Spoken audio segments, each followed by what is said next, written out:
ভারতের দেওয়া তথ্য শেখ হাসিনা উপেক্ষা করেছিল বলছে জয়শঙ্কর। তুলসী গ্যাবার্ডের বক্তব্যে কতটা লাভবান হলো আওয়ামী লীগ ও ভারত? তুরস্কে বিক্ষোভকারীদের সঙ্গে পুলিশের সংঘর্ষ, জরুরি বৈঠকে বসছে এরদোয়ানের বিরোধীরা।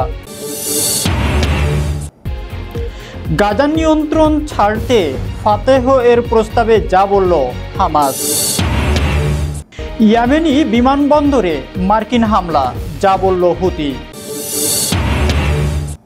ইসরায়েলে মার্কিনীদের জন্য নিরাপত্তা সতর্কতা জারি আমেরিকার। এবং সর্বশেষ থাকছে ইসরায়েলে প্রবল বিক্ষোভের মুখে নেতানিয়াহু, গাজায় যুদ্ধ বন্ধের দাবি। সংবাদের প্রধান অংশগুলো শুনছিলেন, এখন বিস্তারিত। সঙ্গে আছি আমি রাজিবুল ইসলাম। ভারতের দেওয়া তথ্য শেখ হাসিনা উপেক্ষা করেছিল বলছে জয়শঙ্কর।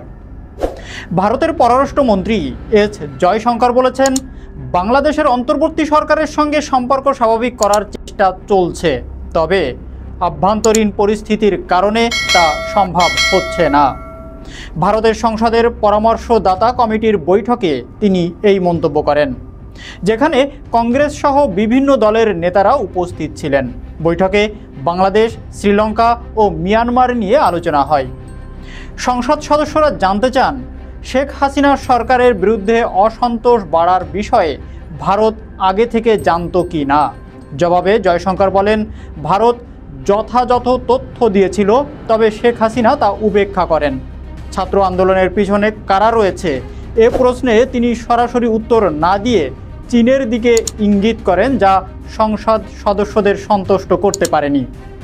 সীমান্ত নিরাপত্তা প্রসঙ্গে তিনি বলেন, অবৈধ কার্যকলাপ রোধে প্রচেষ্টা চলছে। এছাড়া তিনি বলেন, বাংলাদেশে হিন্দু সহ সংখ্যালঘুদের উপর আক্রমণের বিষয়ে ভারত বারবার জানিয়েছে এবং বাংলাদেশ সরকারের উপযুক্ত ব্যবস্থা নেওয়া উচিত। তুলসী গ্যাবার্ডের বক্তব্যে লাভবান হলো আওয়ামী লীগ ও ভারত। বাংলাদেশের ধর্মীয় সংখ্যালঘু নির্যাতন ও ইসলামিক খিলাফত প্রতিষ্ঠার চেষ্টা নিয়ে তুলসী গ্যাবার্ডের মন্তব্য ঢাকার রাজনীতিতে ব্যাপক আলোচনার জন্ম দিয়েছে। ভারতীয় সংবাদ মাধ্যমে তার বক্তব্য প্রচারের পর এ নিয়ে বিতর্ক তুঙ্গে ওঠে। অতীতে গ্যাবার্ড আওয়ামী লীগ সরকারের অধীনে সংখ্যালঘুদের অধীনে অধিকার লঙ্ঘন ও চরমপন্থার উত্থান নিয়ে উদ্বেগ প্রকাশ করেছিলেন। 2015 সালে মার্কিন কংগ্রেসে তিনি বাংলাদেশে মানবাধিকার, গণতন্ত্র ও আইনের শাসন রক্ষার আহ্বান জানান। এনডিটিভির সাক্ষাৎকারে তার সাম্প্রতিক মন্তব্যকে রাজনৈতিক উদ্দেশ্য প্রণোদিত বলে মনে করছেন বিশেষজ্ঞরা। সুইডেনের অধ্যাপক অশোক সোয়াইনের মতে, এটি ভারতের হিন্দুত্ববাদী গোষ্ঠীর সঙ্গে সামঞ্জস্যপূর্ণ। আওয়ামী লীগ গ্যাবার্ডের ভারত সফর থেকে রাজনৈতিক সমর্থন আশা করলেও এটি বড় কোনো প্রভাব ফেলেনি। যুক্তরাষ্ট্র সরাসরি বাংলাদেশকে বার্তা দেবে বলে ভারতীয় মিডিয়াকে মাধ্যম বানাবে না।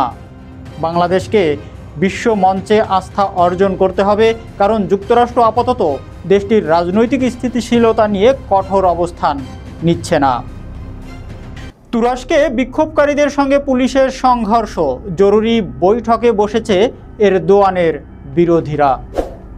তুরস্কের ইস্তাম্বুলের মেয়র এক্রেম ইমামোগুলকে গত বুধবার দুর্নীতি ও সন্ত্রাসী কার্যক্রমের সঙ্গে সংশ্লিষ্টতার অভিযোগে গ্রেপ্তার করা হয়। তার গ্রেপ্তারকে রাজনৈতিক প্রতিহিংসা বলে দাবি করছে বিরোধী দলগুলো। তুরস্কের বিভিন্ন অঞ্চলে এরদোয়ান সরকারের বিরুদ্ধে বিক্ষোভ অব্যাহত রয়েছে এবং বিক্ষোভকারীরা ইমামোগুল এর মুক্তির দাবিতে আন্দোলন চালিয়ে যাচ্ছেন। শনিবার রাতে ইমামোগুল এর মুক্তির দাবিতে তুর্কি বিশ্ববিদ্যালয়ের শিক্ষার্থীরা বিক্ষোভে অংশ নেন। তাকে জিজ্ঞাসাবাদ হয়েছে এবং তার বিরুদ্ধে কারাদণ্ডের আবেদন করা হয়েছে। ইমামোগুল অভিযোগ অস্বীকার করেছেন। সামাজিক যোগাযোগ মাধ্যম এক্সে কিছু সরকার বিরোধী পেজ বন্ধ করে দিয়েছে এবং 19শে মার্চের পর বিক্ষোভে অংশ নেওয়া ছাত্রদের পেজও সাময়িকভাবে বন্ধ রাখা হয়েছে। স্বরাষ্ট্র মন্ত্রণালয় জানায়, বিক্ষোভের সময় ৩৪৩ জনকে গ্রেপ্তার করা হয়েছে। এদিকে ইমামোগুলের গ্রেপ্তারের পর তুরস্কের অর্থনৈতিক সংকট আরও তীব্র হয়েছে এবং কেন্দ্রীয় ব্যাংক লিরার পতন রোধে চেষ্টা চালাচ্ছে। গাজার নিয়ন্ত্রণ ছাড়তে ফাতাহের প্রস্তাবে যা বলল হামাস। ফিলিস্তিনের প্রেসিডেন্ট মাহমুদ আব্বাসের ফাতাহ আন্দোলন গাজায় হামাসকে ক্ষমতা ছাড়ার আহ্বান জানিয়েছে। তাদের দাবি, গাজার মানুষের অস্তিত্ব রক্ষার জন্য হামাসকে সরে দাঁড়াতে হবে।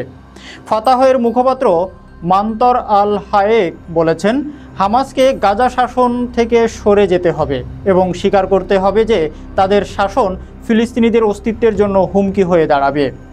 2007 সালে হামাস গাজার ক্ষমতা দখল করে এবং 2023 সালের অক্টোবর থেকে ইসরায়েলের হামলায় গাজা বিধ্বস্ত হয়ে পড়ে। হামাস দাবি করছে, যুদ্ধ শেষ হলে তারা গাজায় ক্ষমতা ছাড়তে প্রস্তুত, তবে অস্ত্র সমর্পণের ব্যাপারে স্পষ্ট নয়।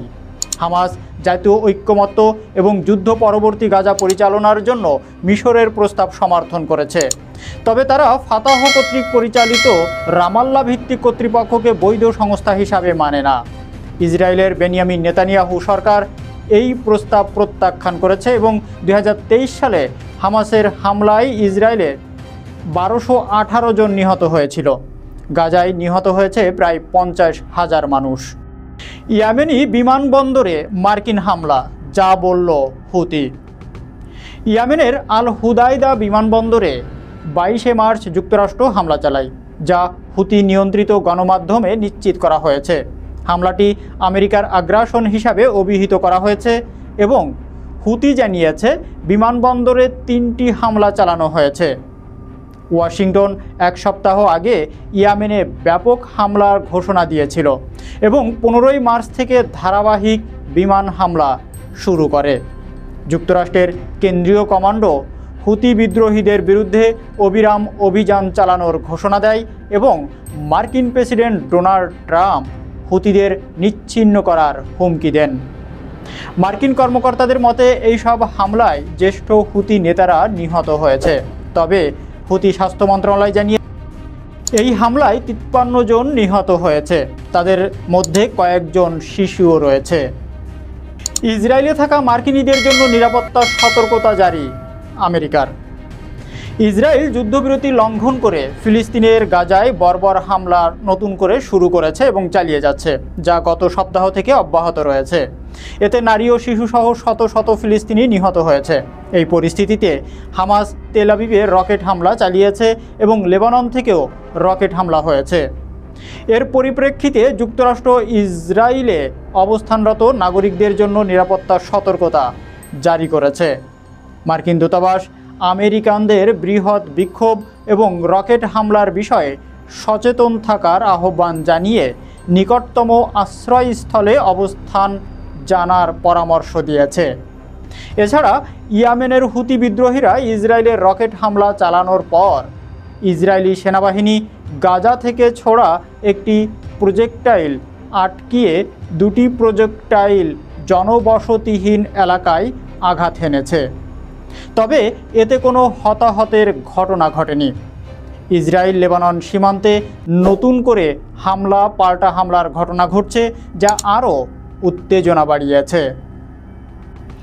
ইসরায়েলে প্রবল বিক্ষোভের মুখে নেতানিয়াহু, গাজা যুদ্ধ বন্ধের দাবি।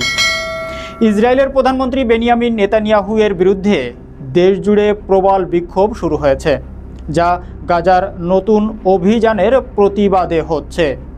হাজার হাজার মানুষ গাজায় যুদ্ধ বন্ধের দাবি জানিয়ে ইসরায়েলের রাস্তায় নেমেছে এবং 3 দিন ধরে এই বিক্ষোভ চলছে।